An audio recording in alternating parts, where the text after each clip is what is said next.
ਜਿਸ ਵੇਲੇ ਜੂਨ 1984 ਦੇ ਵਿੱਚ ਸਿੱਖ ਕੌਮ ਉੱਪਰ ਵਾਪਰੇ ਘੱਲੂਘਾਰੇ ਦਾ ਜ਼ਿਕਰ ਕਿਸੇ ਕਿਤਾਬ ਦੇ ਵਿੱਚ ਆਉਂਦਾ ਹੈ ਤਾਂ ਚਾਹੇ ਉਹ ਕਿਤਾਬਾਂ ਹਮਲਾਵਰ ਹੋਣ ਵਾਲੀ ਧਿਰ ਦੇ ਵੱਲੋਂ ਲਿਖੀਆਂ ਗਈਆਂ ਨੇ ਜਾਂ ਫਿਰ ਹਮਲਾਵਰ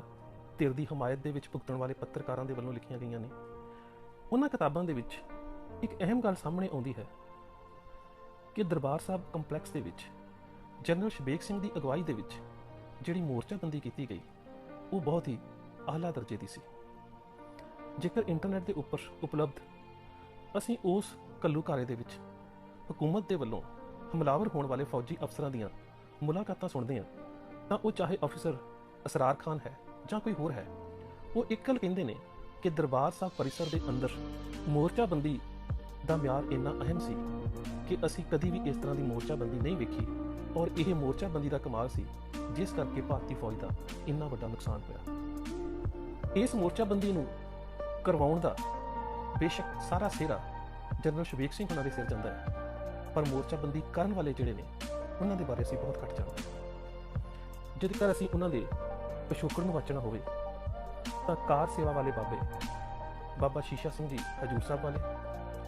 ਬਾਬਾ ਜਗਤਾਰ ਸਿੰਘ ਤਰਨਤਾਰਨ ਸਾਹਿਬ ਵਾਲੇ ਤੇ ਬਾਬਾ ਖੜਕ ਸਿੰਘ। ਅਕਸਰ ਜਦੋਂ ਅਸੀਂ ਕਾਰ ਸੇਵਾ ਦੀ ਗੱਲ ਕਰਦੇ ਹਾਂ ਤਾਂ ਇਹਦੇ ਵਿੱਚ ਕੋਈ ਸ਼ੱਕ ਨਹੀਂ ਕਿ ਬਹੁਤ ਸਾਰੀਆਂ ਸਾਡੀਆਂ ਧਾਰਮਿਕ,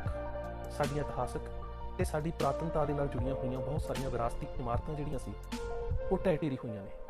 ਪਰ ਜਦੋਂ ਅਸੀਂ ਜੂਨ 84 ਦਾ ਸਾਰਾ ਘਟਨਾਕ੍ਰਮ ਵੇਖਦੇ ਹਾਂ ਤਾਂ ਉਸ ਸਮੇਂ ਦੇ ਹਾਲਾਤਾਂ ਦੇ ਬਾਰੇ ਸਰਦਾਰ ਭਗਵਾਨ ਸਿੰਘ, ਜੋ ਕਿ ਕਾਰ ਸੇਵਾ ਬਾਬਾ ਸ਼ੀਸ਼ਾ ਸਿੰਘ ਜੀ ਕਾਰ ਸੇਵਾ ਹਜੂਰ ਸਾਹਿਬ ਵਾਲਿਆਂ ਦੇ ਬਹੁਤ ਨਜ਼ਦੀਕੀ ਸਨ, ਜੋ ਜਾਣਕਾਰੀ ਉਹਨਾਂ ਨੇ ਦਿੱਤੀ ਹੈ ਉਹ ਬਹੁਤ ਅਹਿਮ ਹੈ। ਬਾਬਾ ਹਰੀ ਸਿੰਘ ਜੀ ਜਿਹੜੇ ਬਾਬਾ ਜਗਤਾਰ ਸਿੰਘ ਤੋਂ ਪਹਿਲਾਂ ਗੁਰਧਾਮਾਂ ਦੀ ਕਾਰ ਸੇਵਾ ਕਰਾਇਆ ਕਰਦੇ ਸਨ, ਉਹਨਾਂ ਦੀ ਤਬੀਅਤ ਕਾਫੀ ਠੀਕ ਨਹੀਂ ਸੀ ਤੇ ਉਹਨਾਂ ਨੇ ਸੰਤ ਜਰਨੈਲ ਸਿੰਘ ਉਹਨਾਂ ਨੂੰ ਸਰਦਾਰ ਭਗਵਾਨ ਸਿੰਘ ਉਹਨਾਂ ਦੇ ਰਾਹੀਂ ਸੁਨੇਹਾ ਭੇਜਿਆ ਕਿ ਇੱਕ ਵਾਰੀ ਮੈਨੂੰ ਆ ਕੇ ਮਿਲ। ਸਰਦਾਰ ਭਗਵਾਨ ਸਿੰਘ ਸ੍ਰੀ ਦਰਬਾਰ ਸਾਹਿਬ ਕੰਪਲੈਕਸ ਆਏ। ਪਤਾ ਲੱਗਾ ਕਿ ਸੰਤ ਜਰਨੈਲ ਸਿੰਘ ਹੋਣੀ ਕਿਸੇ ਜ਼ਰੂਰੀ ਕਾਰਜ ਵਾਸਤੇ ਬਾਹਰ ਗਏ। ਜਦੋਂ ਸ਼ਾਮ ਨੂੰ ਸੰਤ ਜਰਨੈਲ ਸਿੰਘ ਵਾਪਸ ਆਏ ਤਾਂ ਉਸ ਵੇਲੇ ਉਹਨਾਂ ਨੂੰ ਪਤਾ ਲੱਗਾ ਕਿ ਬਾਬਾ ਹਰੀ ਸਿੰਘ ਹੋਣਾ ਦਾ ਸੁਨੇਹਾ ਆਇਆ ਹੈ ਤੇ ਸਰਦਾਰ ਭਗਵਾਨ ਸਿੰਘ ਦੱਸਦੇ ਨੇ ਕਿ ਸੰਤ ਜਰਨੈਲ ਸਿੰਘ ਜੀ ਜਥੇ ਦੀ ਬੱਸ ਲੈ ਕੇ ਰਾਤ ਨੂੰ 12 ਵਜੇ ਉਹਨਾਂ ਦੇ ਨਾਲ ਮੁਲਾਕਾਤ ਕਰਨ ਵਾਸਤੇ ਪਹੁੰਚੇ ਤੇ ਬਾਬਾ ਹਰੀ ਸਿੰਘ ਹੋਣਾ ਨੇ ਕੋਈ ਜ਼ਿਆਦਾ ਗੱਲਬਾਤ ਨਹੀਂ ਕੀਤੀ। ਬੜੇ ਪਿਆਰੇ ਸ਼ਬਦਾਂ ਦੇ ਵਿੱਚ ਸੰਤ ਜਰਨੈਲ ਸਿੰਘ ਹੋਣਾ ਨੂੰ ਕਿਹਾ, ਜਰਨੈਲ ਸਿੰਘ ਜਿਹੜਾ ਕਾਰਜ ਆਰੰਭਿਆ ਹੈ ਹੁਣ ਇਸ ਤੋਂ ਪਿੱਛੇ ਨਹੀਂ ਹਟਣਾ। ਉਸ ਤੋਂ ਬਾਅਦ 1982 ਦੇ ਵਿੱਚ ਆਪਣੇ ਜਥੇ ਸਮੇਤ ਸੱਚਖੰਡ ਸ੍ਰੀ ਹਜੂਰ ਸਾਹਿਬ ਦਰਸ਼ਨ ਦੀਦਾਰ ਕਰਨ ਵਾਸਤੇ ਗਏ। ਉਸ ਵੇਲੇ ਬਾਬਾ ਸ਼ੀਸ਼ਾ ਸਿੰਘ ਜੀ ਵਿਦੇਸ਼ ਦੇ ਵਿੱਚ ਗਏ ਹੋਏ ਸਨ ਤੇ ਸਰਦਾਰ ਭਗਵਾਨ ਸਿੰਘ ਦੱਸਦੇ ਨੇ ਕਿ ਮੇਰੀ ਮੁਲਾਕਾਤ ਜਿਸ ਵੇਲੇ ਸੰਤ ਜੀ ਦੇ ਨਾਲ ਹੋਈ ਤੇ ਸੰਤ ਜਰਨੈਲ ਸਿੰਘ ਹੁਣਾਂ ਨੇ ਉੱਥੇ ਕਾਰ ਸੇਵਾ ਕਰ ਰਹੇ ਨੌਜਵਾਨਾਂ ਨੂੰ ਵੇਖਿਆ ਜਿਹੜੇ ਹਥੌੜਿਆਂ ਦੇ ਨਾਲ ਇੱਟਾਂ ਨੂੰ ਤੋੜ ਰਹੇ ਸਨ ਤੇ ਬੜੇ ਮਜ਼ਾਕੀਆ ਜੇ ਲਹਿਜੇ ਦੇ ਵਿੱਚ ਕਹਿੰਦੇ ਕਿ ਬਸ ਇਮਾਰਤਾਂ ਦੇ ਉੱਪਰ ਹਥੌੜੇ ਹੀ ਚਲਾਉਣੇ ਆਉਂਦੇ ਨੇ ਕਿ ਪੰਥ ਦੇ ਕੰਮ ਵੀ ਆਉਣਾ ਹੈ, ਇਮਾਰਤਾਂ ਤੋੜਨੀਆਂ ਹੀ ਆਉਂਦੀਆਂ ਨੇ ਜਾਂ ਕੁਝ ਬਣਾਉਣਾ ਵੀ ਆਉਂਦਾ ਹੈ। ਕਹਿੰਦੇ ਅੱਗੋਂ ਕਾਰ ਸੇਵਾ ਵਾਲੇ ਜਿਹੜੇ ਨੌਜਵਾਨ ਸੀ ਉਹ ਵੀ ਬੜੇ ਮਜ਼ਾਕੀਆ ਸੁਭਾਅ ਦੇ ਵਿੱਚ ਕਹਿੰਦੇ, ਤੁਸੀਂ ਯਾਦ ਕਰਿਓ ਸੰਤ ਜੀ, ਇੱਕ ਆਵਾਜ਼ ਮਾਰਿਓ, ਅਸੀਂ ਤੁਹਾਡੇ ਵਾਲਿਆਂ ਤੋਂ ਅੱਗੇ ਹੋ ਕੇ ਲੜਾਂਗੇ। ਸੋ ਇਹ ਗੱਲਾਂ ਮਜ਼ਾਕ ਦੇ ਵਿੱਚ ਹੋਈਆਂ, ਮਜ਼ਾਕ ਦੇ ਵਿੱਚ ਸਮਾਪਤ ਹੋਈਆਂ, ਪਰ ਸੰਤ ਜਰਨੈਲ ਸਿੰਘ ਨੇ ਇੰਨੀ ਗੱਲ ਕਹਿ ਦਿੱਤੀ ਕਿ ਸਭ ਤੋਂ ਪਹਿਲਾਂ ਜ਼ਰੂਰੀ ਹੈ ਤੁਸੀਂ ਅੰਮ੍ਰਿਤਧਾਰੀ ਹੋਵੋ ਤੇ ਫਿਰ ਜੇਕਰ ਲੋੜ ਪਈ ਤਾਂ ਫਿਰ ਸਾਡੀ ਬੇਨਤੀ ਦੇ ਉੱਪਰ ਦਰਬਾਰ ਸਾਹਿਬ ਆ ਜ਼ਰੂਰ ਜਾਇਓ। ਵਕਤ ਬੀਤਦਾ ਗਿਆ। ਦਸੰਬਰ 1983 ਦੇ ਵਿੱਚ ਸੰਤ ਜਰਨੈਲ ਸਿੰਘ ਖਾਲਸਾ ਪਿੰਡਰਾਂ ਵਾਲਿਆਂ ਦਾ ਟੈਲੀਫੋਨ ਸ੍ਰੀ ਹਜੂਰ ਸਾਹਿਬ ਗਿਆ ਤੇ ਸਰਦਾਰ ਭਗਵਾਨ ਸਿੰਘ ਹੁਣਾਂ ਨੇ ਕਿਹਾ ਕਿ ਉਹਨਾਂ ਦਾ ਹੁਕਮ ਸੀ ਕਿ ਉਹ ਕਾਰ ਸੇਵਾ ਵਾਲੇ ਸਿੰਘਾਂ ਨੂੰ ਲੈ ਕੇ ਦਰਬਾਰ ਸਾਹਿਬ ਆ ਜਾਣ। ਸੋ ਕਾਰ ਸੇਵਾ ਦੇ ਨਾਲ ਸੰਬੰਧਿਤ ਇਹਨਾਂ ਸੰਪਰਦਾਵਾਂ ਦੇ, ਜਿਨ੍ਹਾਂ ਦੇ ਵਿੱਚ ਬਾਬਾ ਸ਼ੀਸ਼ਾ ਸਿੰਘ ਜੀ ਹਜੂਰ ਸਾਹਿਬ ਵਾਲੇ, ਇਹਨਾਂ ਸੰਪਰਦਾਵਾਂ ਨਾਲ ਸੰਬੰਧਿਤ 40-41 ਸਿੰਘ ਜਿਹੜੇ ਸੀ ਉਹ ਦਰਬਾਰ ਸਾਹਿਬ ਪਹੁੰਚ ਗਏ। ਇਹਨਾਂ ਜਥੇ ਦਾ ਮੁਖੀ ਜਿਹੜਾ ਸੀ ਉਹ ਸਰਦਾਰ ਦਲਬੀਰ ਸਿੰਘ ਸਾਬਕਾ ਫੌਜੀ ਸੀ ਤੇ ਸਰਦਾਰ ਗੁਰਮੇਲ ਸਿੰਘ ਪਹਿਲਵਾਨ ਸਨ। ਇਸ ਸਾਰੇ ਜਥੇ ਦੇ ਵਿੱਚ ਵੈਸੇ 4 ਸਾਬਕਾ ਫੌਜੀ ਸਨ ਤੇ ਜਿਸ ਵੇਲੇ ਇਹ ਜਥਾ ਦਰਬਾਰ ਸਾਹਿਬ ਪਰਿਸਰ ਦੇ ਵਿੱਚ ਪਹੁੰਚਿਆ ਤੇ ਸੰਤ ਜਰਨੈਲ ਸਿੰਘ ਖਾਲਸਾ ਪਿੰਡਰਾਂ ਵਾਲਿਆਂ ਨੇ ਇਹਨਾਂ ਦੇ ਨਾਲ ਵਿਚਾਰ ਵਟਾਂਦਰਾ ਕਰਕੇ ਇਹਨਾਂ ਦੀ ਮੁਲਾਕਾਤ ਜਨਰਲ ਸ਼ਬੇਗ ਸਿੰਘ ਹੋਰਾਂ ਦੇ ਨਾਲ ਕਰਵਾਈ। ਜਨਰਲ ਸ਼ਬੇਗ ਸਿੰਘ ਹੋਰਾਂ ਦੇ ਬਾਰੇ ਸਰਦਾਰ ਭਗਵਾਨ ਸਿੰਘ ਦੱਸਦੇ ਨੇ ਕਿ ਬਹੁਤ ਹੀ ਚੁੱਪ ਰਹਿਣ ਵਾਲੇ, ਗੰਭੀਰ ਰਹਿਣ ਵਾਲੇ, ਸੋਚਾਂ ਦੇ ਵਿੱਚ ਡੁੱਬੇ ਰਹਿਣ ਵਾਲੇ ਔਰ ਕਿਸੇ ਵੀ ਤਰ੍ਹਾਂ ਤੋਂ ਹਉਮੈ ਤੋਂ ਮੁਕਤ ਇਨਸਾਨ ਸਨ ਤੇ ਉਹਨਾਂ ਨੇ ਸਾਨੂੰ ਮੋਰਚੇ ਬਣਾਉਣ ਦੇ ਬਾਰੇ ਸਾਰੀ ਜਾਣਕਾਰੀ ਦਿੱਤੀ ਕਿ ਕਿਸ ਜਗ੍ਹਾ ਦੇ ਉੱਪਰ ਮੋਰਚੇ ਕਾਇਮ ਕਰਨੇ ਨੇ। ਸਭ ਤੋਂ ਪਹਿਲਾਂ ਜਿਸ ਨੂੰ ਵਿਜ਼ੀਬਲ ਫੋਰਟੀਫਿਕੇਸ਼ਨ ਕਹਿੰਦੇ ਆ ਕਿ ਬਾਹਰੋਂ ਦਿੱਖ ਵਾਲੇ ਜਿਹੜੇ ਮੋਰਚੇ ਆ ਉਹ ਤਿਆਰ ਕੀਤੇ ਗਏ। ਇਹਨਾਂ ਮੋਰਚਿਆਂ ਦੇ ਵਿੱਚ ਪਾਣੀ ਵਾਲੀ ਟੈਂਕੀ ਵਾਲਾ ਮੋਰਚਾ, ਲੰਗਰ ਸਾਹਿਬ ਦੀ ਇਮਾਰਤ ਦੇ ਉੱਪਰ ਵਾਲਾ ਮੋਰਚਾ, ਦੋ ਜਿਹੜੇ ਬੁੰਗੇ ਨੇ ਰਾਮਗੜੀਆ ਬੁੰਗਾ ਔਰ ਆਲੂ ਵਾਲੀਆ ਬੁੰਗਾ, ਇਹਨਾਂ ਬੁੰਗਿਆਂ ਦੇ ਉੱਪਰ ਵਾਲੇ ਮੋਰਚੇ, ਚੌਂਕ ਘੰਟਾ ਘਰ ਵਾਲਾ ਮੋਰਚਾ, ਦੋ ਨਿਸ਼ਾਨ ਸਾਹਿਬ ਜਿਹੜੇ ਅਕਾਲ ਤਖਤ ਸਾਹਿਬ ਦੇ ਕੋਲ ਨੇ ਉਹਨਾਂ ਦੇ ਕੋਲ ਜਿਹੜੀ ਉੱਚੀ ਇਮਾਰਤ ਹੈ ਉਸ ਦੇ ਉੱਪਰ ਵਾਲਾ ਮੋਰਚਾ, ਸ੍ਰੀ ਅਕਾਲ ਤਖਤ ਸਾਹਿਬ ਦੇ ਪਿੱਛੇ ਜਿਸ ਨੂੰ ਮੰਦਰ ਵਾਲੀ ਇਮਾਰਤ ਕਿਹਾ ਜਾਂਦਾ ਸੀ ਉਸ ਦੇ ਉੱਪਰ ਮੋਰਚਾ, ਨਵੀਂ ਡਿਉੜੀ ਜਿਸ ਨੂੰ ਫੌਜੀ ਜਰਨੈਲਾਂ ਨੇ ਆਪਣੀ ਜ਼ੁਬਾਨ ਦੇ ਵਿੱਚ ਰੈੱਡ ਬਿਲਡਿੰਗ ਕਿਹਾ ਹੈ ਉਸ ਦੇ ਉੱਪਰ ਵਾਲਾ ਮੋਰਚਾ, ਔਰ ਬਾਬਾ ਦੀਪ ਸਿੰਘ ਜੀ ਦੇ ਸ਼ਹੀਦਗੰਜ ਦੇ ਨਾਲ ਵਾਲੀ ਇਮਾਰਤ ਉੱਪਰ ਮੋਰਚਾ। ਇਹ ਜਿਹੜੇ ਮੋਰਚੇ ਸੀ ਇਹ ਤਿਆਰ ਕੀਤੇ ਗਏ, ਔਰ ਇਹਨਾਂ ਮੋਰਚਿਆਂ ਦੇ ਬਾਰੇ ਇਹਨਾਂ ਕਾਰ ਸੇਵਾ ਵਾਲੇ ਵੀਰਾਂ ਦੇ ਨਾਲ ਵਿਚਾਰ ਕਰਦਿਆਂ ਜਨਰਲ ਸ਼ਬੀਕ ਸਿੰਘ ਨੇ ਕਿਹਾ ਕਿ ਜੇਕਰ ਹਕੂਮਤ ਦਾ ਨਿਸ਼ਾਨਾ ਕੇਵਲ ਘੇਰਾਬੰਦੀ ਔਰ ਦੂਰ ਦੀਆਂ ਇਮਾਰਤਾਂ ਤੋਂ ਗੋਲਾਬਾਰੀ ਕਰਨ ਦਾ ਹੋਇਆ ਤਾਂ ਉੱਚੀਆਂ ਇਮਾਰਤਾਂ ਦੇ ਉੱਪਰ ਇਹਨਾਂ ਮੋਰਚਿਆਂ ਦੇ ਵਿੱਚੋਂ ਰਾਈਫਲਾਂ ਦੇ ਨਾਲ ਬੜੀ ਵਧੀਆ ਰਣਨੀਤੀ ਦੇ ਨਾਲ ਮੁਕਾਬਲਾ ਕੀਤਾ ਜਾ ਸਕਦਾ ਹੈ। ਪਰ ਜੇਕਰ ਫੌਜੀ ਦਲਾਂ ਦੇ ਵੱਲੋਂ ਜਾਂ ਨੀਮ ਫੌਜੀ ਦਲਾਂ ਦੇ ਵੱਲੋਂ ਵੱਡੇ ਹਥਿਆਰਾਂ ਦੀ ਵਰਤੋਂ ਹੋਈ ਤਾਂ ਇਹ ਮੋਰਚੇ ਸਭ ਤੋਂ ਪਹਿਲਾਂ ਉਡਾਏ ਜਾਣਗੇ। ਸੋ ਇਹ ਜਿਹੜੇ ਮੋਰਚੇ ਨੇ ਇਹ ਕੇਵਲ ਤੇ ਕੇਵਲ ਬਾਹਰੀ ਦਿਖ ਵਾਸਤੇ ਨੇ। ਇਸੇ ਕਰਕੇ ਹੀ ਫੌਜੀ ਜਰਨੈਲ ਵੀ ਜਦੋਂ ਆਪਣੀ ਯੁੱਧ ਨੀਤੀ ਦੇ ਬਾਰੇ ਦੱਸਦੇ ਨੇ ਤਾਂ ਉਹ ਕਹਿੰਦੇ ਨੇ ਕਿ ਇਹਨਾਂ ਮੋਰਚਿਆਂ ਨੂੰ ਤਾਂ ਅਸੀਂ ਬਹੁਤ ਜਲਦੀ ਉਡਾ ਲਿਆ, ਪਰ ਜਿਹੜੇ ਮੋਰਚੇ ਨਜ਼ਰ ਨਹੀਂ ਸੀ ਆਉਂਦੇ ਉਹਨਾਂ ਮੋਰਚਿਆਂ ਦੇ ਵਿੱਚ ਫੌਜ ਨੂੰ ਬਹੁਤ ਭਾਰੀ ਗੋਲਾਬਾਰੀ ਦਾ ਸਾਹਮਣਾ ਕਰਨਾ ਪਿਆ। ਸੋ ਇਹ ਜਿਹੜੇ ਮੋਰਚੇ ਨੇ ਇਹ ਤਕਰੀਬਨ ਜਨਵਰੀ 1984 ਦੇ ਵਿੱਚ ਤਿਆਰ ਹੋ ਚੁੱਕੇ ਸਨ, ਜਿਹੜੇ ਬਾਹਰੋਂ ਨਜ਼ਰ ਆਉਂਦੇ ਸਨ, ਤੇ ਇਹਨਾਂ ਮੋਰਚਿਆਂ ਦਾ ਜਿਹੜਾ ਬਣਦਾ ਵਿਧੀ ਜਿਹੜੀ ਹੈ ਉਹ ਸਾਰੀ ਜਨਰਲ ਸ਼ਬੀਕ ਸਿੰਘ ਹੁਣਾਂ ਵੱਲੋਂ ਕੋਲ ਖਲੋ ਕੇ ਕਰਵਾਈ ਗਈ। ਅੱਗੇ ਸਰਦਾਰ ਭਗਵਾਨ ਸਿੰਘ ਦੱਸਦੇ ਨੇ ਕਿ 26 ਔਰ 27 ਮਈ ਨੂੰ ਜਿਹੜੇ ਸੀ ਉਹ ਖੁਫੀਆ ਮੋਰਚੇ ਜਿਹੜੇ ਤਿਆਰ ਕੀਤੇ ਗਏ। ਮੋਰਚਿਆਂ ਨੂੰ ਕੇਵਲ ਤਿਆਰ ਹੀ ਨਹੀਂ ਕੀਤਾ ਬਲਕਿ ਇਹ ਜਿਹੜੇ ਕਾਰ ਸੇਵਾ ਸਮਾਰੋਹਾਂ ਨਾਲ ਸੰਬੰਧਿਤ ਇਹ ਨੌਜਵਾਨ ਵੀਰ ਆਏ ਸਨ,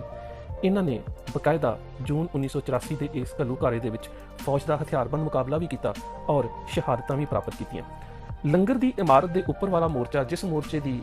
ਕਮਾਂਡ ਜਿਹੜੀ ਹੈ ਉਹ ਬੇਸ਼ੱਕ ਬਾਬਾ ਠਾਰਾ ਸਿੰਘ ਦੇ ਕੋਲ ਸੀ, ਭਾਈ ਅਮਰੀਕ ਸਿੰਘ ਵੀ ਪਹਿਲਾਂ ਉੱਥੇ ਸਨ, ਪਰ ਅਗਲੇ ਦਿਨ ਉਹ ਅਕਾਲ ਤਖਤ ਸਾਹਿਬ ਦੇ ਉੱਪਰ ਚਲੇ ਗਏ, ਔਰ ਇਸ ਮੋਰਚੇ ਦੇ ਵਿੱਚ ਬਾਬਾ ਠਾਰਾ ਸਿੰਘ ਦੇ ਨਾਲ 17 ਸਿੰਘ ਜਿਹੜੇ ਸੀ ਉਹ ਕਾਰ ਸੇਵਾ ਵਾਲੇ ਸਨ, ਜਿਨ੍ਹਾਂ ਦੇ ਵਿੱਚ ਸਰਦਾਰ ਗੁਰਮੇਲ ਸਿੰਘ ਜੀ,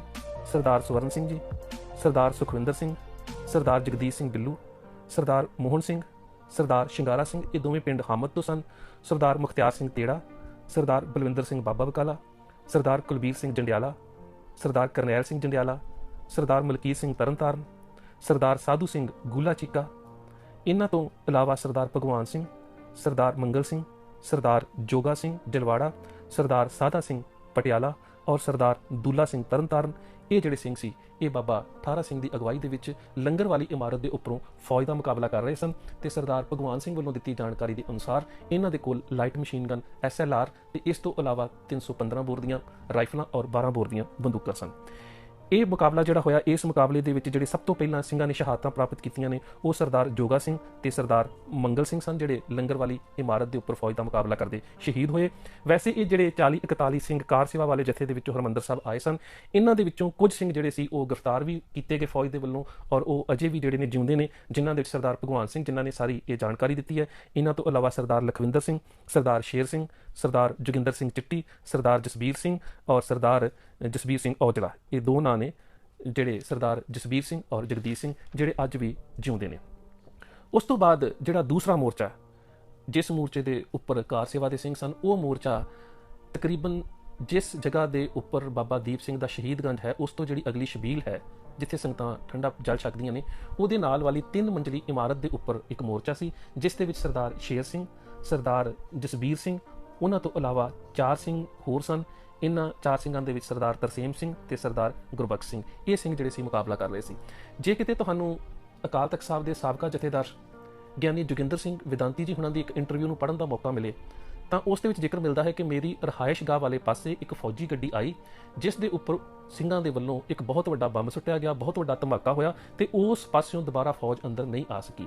ਇਸ ਦੇ ਬਾਰੇ ਸਰਦਾਰ ਭਗਵਾਨ ਸਿੰਘ ਦੱਸਦੇ ਨੇ ਕਿ ਸਰਦਾਰ ਸ਼ੇਰ ਸਿੰਘ ਔਰ ਜਸਬੀਰ ਸਿੰਘ ਉਸ ਉੱਪਰਲੀ ਛੱਤ ਦੇ ਵਿੱਚ ਸਨ। ਜਦੋਂ ਫੌਜ ਦੀ ਗੱਡੀ ਆਈ ਤਾਂ ਜਸਬੀਰ ਸਿੰਘ ਹੁਣਾਂ ਨੇ ਫਾਇਰਿੰਗ ਕਰਨੀ ਚਾਹੀ ਤਾਂ ਸਰਦਾਰ ਸ਼ੇਰ ਸਿੰਘ ਹੁਣਾਂ ਨੇ ਉਹਨਾਂ ਨੂੰ ਰੋਕ ਦਿੱਤਾ ਕਿ ਜੇਕਰ ਤੁਸੀਂ ਫਾਇਰਿੰਗ ਕਰੋਗੇ ਤਾਂ ਉਹ ਆਪਣੀ ਗੱਡੀ ਦੇ ਉੱਪਰ ਲੱਗੀਆਂ ਵੱਡੀਆਂ ਤੋਪਾਂ ਦੇ ਨਾਲ ਇਸ ਮੋਰਚੇ ਨੂੰ ਉਡਾ ਦੇਣਗੇ, ਇਸ ਕਰਕੇ ਬਿਹਤਰ ਹੈ ਕਿ ਜਿਹੜੇ ਸਾਡੇ ਕੋਲ ਦੇਸੀ ਟੋਕਾ ਬੰਬ ਨੇ ਉਹਨਾਂ ਦੇ ਨਾਲ ਇਸ ਗੱਡੀ ਨੂੰ ਉਡਾ ਦਿੱਤਾ ਜਾਵੇ। ਸੋ 4 ਜਿਹੜੇ ਉਹ ਦੇਸੀ ਦਸਤੀ ਬੰਬ ਸੀ ਉਹ ਗੱਡੀ ਦੇ ਉੱਪਰ ਸੁੱਟੇ ਗਏ, ਜਿਸ ਦੇ ਨਾਲ ਉਹ ਜਿਹੜੀ ਗੱਡੀ ਸੀ ਉਹ ਉੱਡ ਗਈ ਔਰ ਉਸ ਫੌਜੀ ਦਸਤੇ ਦਾ ਭਾਰੀ ਨੁਕਸਾਨ ਹੋਇਆ ਤੇ ਉਹ ਫੌਜ ਜਿਹੜੀ ਆ ਉਹ ਅੰਦਰ ਨਾ ਆ ਸਕੀ। ਇਸ ਦਾ ਜ਼ਿਕਰ ਜਿਹੜਾ ਜਿਹੜੀਆਂ ਫੌਜ ਦੇ ਵੱਲੋਂ ਲਿਖੀਆਂ ਕਿਤਾਬਾਂ ਤੇ ਉਹਨਾਂ ਦੇ ਅਫਸਰਾਂ ਦੀਆਂ ਵੱਖ-ਵੱਖ ਪੱਤਰਕਾਰਾਂ ਨੂੰ ਦਿੱਤੀਆਂ ਗਈਆਂ ਇੰਟਰਵਿਊਜ਼ ਨੇ ਉਹਨਾਂ ਦੇ ਵਿੱਚ ਵੀ ਇਸ ਦਾ ਜ਼ਿਕਰ ਮਿਲਦਾ ਹੈ। ਸੋ ਜਦੋਂ ਇਸ ਪਾਸੇ ਤੋਂ ਫੌਜ ਦੇ ਵੱਲੋਂ ਜ਼ਿਆਦਾ ਹਮਲਾ ਸ਼ੁਰੂ ਹੋ ਗਿਆ ਤੇ ਸਰਦਾਰ ਸ਼ੇਰ ਸਿੰਘ ਆਪਣੇ ਬਾਕੀ ਸਾਥੀਆਂ ਦੇ ਨਾਲ ਸ਼ਬੀਲ ਵਾਲੇ ਕਮਰੇ ਦੀ ਹੇਠਲੀ ਜਿਹੜੀ ਇਮਾਰਤ ਹੈ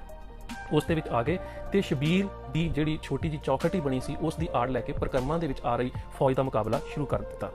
ਇਹਨਾਂ ਦੇ ਕੋਲ ਜਦੋਂ ਹਥਿਆਰਾਂ ਦੀ ਕਮੀ ਹੋਈ ਤੇ ਦੋ ਸਿੰਘ ਜਿਨ੍ਹਾਂ ਦੇ ਵਿੱਚ ਸਰਦਾਰ ਤਰਸੇਮ ਸਿੰਘ ਤੇ ਸਰਦਾਰ ਗੁਰਬਖਸ਼ ਸਿੰਘ ਸਨ, ਉਹ ਅਕਾਲ ਤਖਤ ਸਾਹਿਬ ਦੇ ਉੱਪਰ ਭਾਈ ਸੁਜਾਨ ਸਿੰਘ ਹੁਣਾਂ ਦੇ ਕੋਲੋਂ ਸ਼ਸਤਰ ਲੈਣ ਵਾਸਤੇ ਗਏ, ਜਿਹੜੇ ਵਾਪਸ ਨਾ ਆ ਸਕੇ, ਜਿਨ੍ਹਾਂ ਦੇ ਬਾਰੇ ਸਮਝਿਆ ਜਾਂਦਾ ਹੈ ਕਿ ਜਾਂ ਤੇ ਉਹ ਰਸਤੇ ਦੇ ਵਿੱਚ ਫੌਜ ਦੀਆਂ ਗੋਲੀਆਂ ਲੱਗਣ ਦੇ ਨਾਲ ਸ਼ਹਾਦਤ ਪ੍ਰਾਪਤ ਕਰ ਗਏ ਤੇ ਜਾਂ ਫਿਰ ਜਦੋਂ ਉਹ ਸੰਤ ਜਰਨੈਲ ਸਿੰਘ ਹੁਣਾਂ ਦੇ ਕੋਲ ਅਕਾਲ ਤਖਤ ਸਾਹਿਬ ਦੇ ਉੱਪਰ ਪਹੁੰਚੇ ਤੇ ਉਹਨਾਂ ਨੂੰ ਕਿਹਾ ਗਿਆ ਕਿ ਉਹ ਹੁਣ ਇੱਥੋਂ ਹੀ ਮੁਕਾਬਲਾ ਕਰਨ, ਉਹ ਵਾਪਸ ਨਾ ਜਾਣ। ਸੋ ਉਹ ਜਿਹੜੇ ਸਿੰਘ ਸੀ ਉਹ ਵੀ ਸ਼ਹਾਦਤਾਂ ਪ੍ਰਾਪਤ ਕਰ ਗਏ। ਉਸ ਤੋਂ ਬਾਅਦ ਜਦੋਂ ਅਸੀਂ ਫੌਜ ਦੀਆਂ ਵੱਖ-ਵੱਖ ਇੰਟਰਵਿਊਜ਼ ਦੇ ਵਿੱਚ ਜਾਂ ਉਹਨਾਂ ਵੱਲੋਂ ਲਿਖੀਆਂ ਕਿਤਾਬਾਂ ਦੇ ਵਿੱਚ ਪੜ੍ਹਦੇ ਹਾਂ ਕਿ ਇੱਕ ਆਰਮਰ ਪਰਸਨਲ ਕੈਰੀਅਰ, ਜਿਸ ਨੂੰ APC ਕਿਹਾ ਜਾਂਦਾ ਹੈ, ਜਦੋਂ ਉਹ ਗੱਡੀ ਪਰਿਕਰਮਾ ਦੇ ਵਿੱਚ ਆਈ ਤਾਂ ਉਸ ਦੇ ਟਾਇਰਾਂ ਦੇ ਵਿੱਚ ਗੋਲੀਆਂ ਲੱਗੀਆਂ। ਇਹ ਜਿਹੜੀਆਂ ਲਾਈਟ ਮਸ਼ੀਨ ਗਨ ਦੀਆਂ ਔਰ SLR ਦੀਆਂ ਗੋਲੀਆਂ ਜਿਨ੍ਹਾਂ ਦੇ ਨਾਲ ਉਹ ਗੱਡੀ ਜਿਹੜੀ ਸੀ ਉਹ ਨਕਾਰਾ ਹੋਈ, ਉਸ ਗੱਡੀ ਦੇ ਉੱਪਰ ਹਮਲਾ ਸਰਦਾਰ ਸ਼ੇਰ ਸਿੰਘ ਹੁਣਾਂ ਦੇ ਵੱਲੋਂ ਔਰ ਉਹਨਾਂ ਦੇ ਸਾਥੀ ਜਿਹੜੇ ਸੀਗੇ ਸਰਦਾਰ ਜਸਬੀਰ ਸਿੰਘ ਉਹਨਾਂ ਦੇ ਵੱਲੋਂ ਕੀਤਾ ਗਿਆ। ਸੋ ਤੀਜਾ ਅਹਿਮ ਮੋਰਚਾ ਜਿਸ ਦੇ ਵਿੱਚ ਇਹ ਕਾਰ ਸੇਵਾ ਵਾਲੀ ਸੰਪਰਦਾਵਾਂ ਦੇ ਨਾਲ ਸੰਬੰਧਿਤ ਵੀਰ ਸਨ, ਉਹ ਅਕਾਲ ਤਖਤ ਸਾਹਿਬ ਵਾਲਾ ਮੋਰਚਾ ਸੀ। ਇਸ ਮੋਰਚੇ ਦੇ ਵਿੱਚ ਸਰਦਾਰ ਅਜੈਬ ਸਿੰਘ ਧੁੰਦਾ ਕਲਾ, ਸਰਦਾਰ ਸਰਬਜੀਤ ਸਿੰਘ ਖਡੂਰ ਸਾਹਿਬ, ਸਰਦਾਰ ਗੁਰਭੇਜ ਸਿੰਘ ਹਜੂਰ ਸਾਹਿਬ, ਸਰਦਾਰ ਇੰਦਰ ਸਿੰਘ ਫਤਿਹਗੜ੍ਹ ਚੂੜੀਆਂ,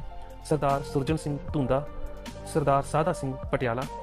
ਸਰਦਾਰ ਤਾਰਾ ਸਿੰਘ ਯੂਪੀ, ਸਰਦਾਰ ਬਾਵਾ ਸਿੰਘ ਰਸੂਲਪੁਰ, ਸਰਦਾਰ ਪ੍ਰਤਾਪ ਸਿੰਘ, ਇਹ ਵੈਸੇ ਨੇਪਾਲ ਦਾ ਗੋਰਖਾ ਸੀ ਜਿਹੜਾ ਅੰਮ੍ਰਿਤਧਾਰੀ ਹੋ ਕੇ ਪ੍ਰਤਾਪ ਸਿੰਘ ਬਣਿਆ। ਇਸ ਦੀ ਤਸਵੀਰ ਜਾਂ ਇਸ ਦੇ ਬਾਰੇ ਜਾਣਕਾਰੀ ਨਹੀਂ ਮਿਲ ਸਕੀ ਕਿਉਂਕਿ ਇਹ ਨੇਪਾਲ ਦਾ ਵਸਨੀਕ ਸੀ। ਕਾਰ ਸੇਵਾ ਵਾਲੇ ਬਾਬਿਆਂ ਦੇ ਨਾਲ ਹਜੂਰ ਸਾਹਿਬ ਇਹ ਬੜੇ ਪਿਆਰ ਦੇ ਨਾਲ ਸੇਵਾ ਕਰਿਆ ਕਰਦਾ ਸੀ। ਸੰਤ ਜਰਨੈਲ ਸਿੰਘ ਹੁਣਾਂ ਦੇ ਕਹਿਣ ਦੇ ਉੱਪਰ ਅੰਮ੍ਰਿਤਧਾਰੀ ਹੋਇਆ ਤੇ ਇਸ ਦਾ ਨਾਮ ਪ੍ਰਤਾਪ ਸਿੰਘ ਰੱਖਿਆ ਗਿਆ ਤੇ ਇਸ ਨੇ ਵੀ ਉਸ ਮੋਰਚੇ ਦੇ ਸ਼ਹਾਦਤ ਪ੍ਰਾਪਤ ਕੀਤੀ। ਸਰਦਾਰ ਬਲਵਿੰਦਰ ਸਿੰਘ ਖਡੂਰ ਸਾਹਿਬ, ਸਰਦਾਰ ਸੇਵਾ ਸਿੰਘ ਰਈਸੀਆਣਾ ਤਰਨਤਾਰਨ ਦੇ ਕੋਲ ਤੇ ਸਰਦਾਰ ਜਗਦੀਸ਼ ਸਿੰਘ ਜਾਮਾ ਰਾਏ। ਕਹਿਣ ਨੂੰ ਇਹ ਕਹਿ ਸਕਦੇ ਹਾਂ ਕਿ ਇਹ ਜਿਹੜੇ ਸਿੰਘ ਸੀ, ਇਹਨਾਂ ਸਾਰੇ ਸਿੰਘਾਂ ਨੇ ਜਿਹੜੀਆਂ ਸੀਗੀਆਂ ਉਹ ਕਾਰ ਸੇਵਾ ਵਾਲੇ ਜਥੇ ਨਾਲ ਸੰਬੰਧਿਤ ਸਿੰਘ ਸੀ, ਜਿਨ੍ਹਾਂ ਨੇ ਇੰਨੀਆਂ ਵੱਡੀਆਂ ਜਿਹੜੀਆਂ ਸ਼ਹਾਦਤਾਂ ਨੇ ਜਿੱਥੇ